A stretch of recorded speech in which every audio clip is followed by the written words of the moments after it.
بسم الله الرحمن الرحيم. الحمد لله والصلاة والسلام على رسول الله وعلى آله وأصحابه ومن والاه. عن أبي أيوب رضي الله عنه أن رسول الله صلى الله عليه وسلم قال: من صام رمضان ثم أتبعه ستا من شوال كان كصيام الدهر. رواه مسلم. ابو ایوب انصاری الله تعالی از ایشان راضی باد اینکه گفتند رسول الله علیه السلام گفتند هر انسانی که هر مسلمانی که روزه میگیرد ماه شریف رمضان را به پررگی و بعد از آن 6 روز دیگر از ماه شوال را روزه میگیرد مانند روزه یک ساله است.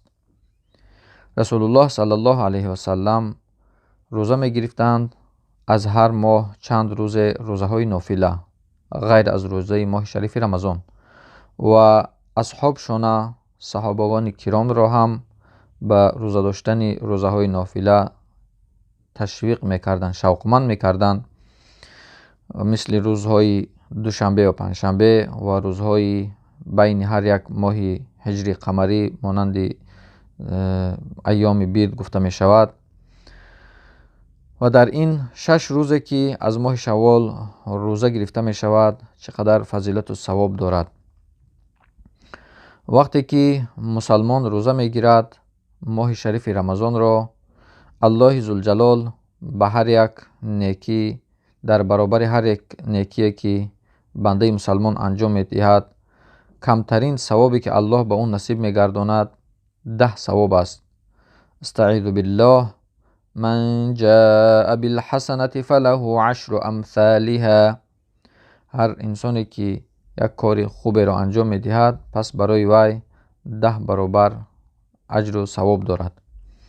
و روزه ماه شریف رمضان که هم هست دوستان عزیز، 30 روز روزه می گیریم برابر 300 روز اجر و ثواب دارد. این کمترین ثوابش است.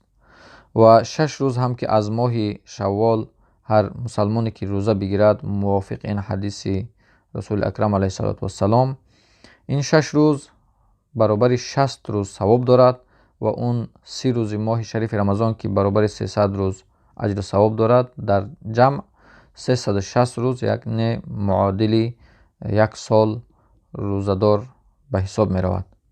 به همین خاطر در این روزها کوشش کنید انشاءالله اگر روزهای دوشنبه و پنجشنبه هم که میگیرید تا آخر ماه شوال که حدود 1 ماه ما وقت داریم انشاءالله که ثواب روزه 1 ساله رو میگیرید. بعضی ها میگویند که باید بعد از ماه رمضان تمام شدن باید 6 روز را پی هم در اول ماه شوال گرفته شود. بعضی عالمان میگن که نه، اگر انسان تا آخر ماه 1 روز 2 روز از هر یک هفته که روزه گیرد همون ثواب را در میابد. و صلی الله تعالی علی خیر خلقه محمد و آله و اصحابه اجمعین و السلام علیکم و رحمت الله و برکاته.